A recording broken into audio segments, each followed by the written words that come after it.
Maar as hy nou, hierdie is 'n koue hoenderpot soos ek hom noem.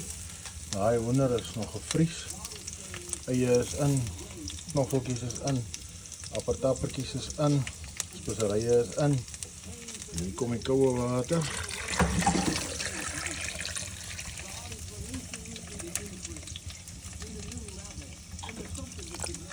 As hy, sit ons vir deksel op.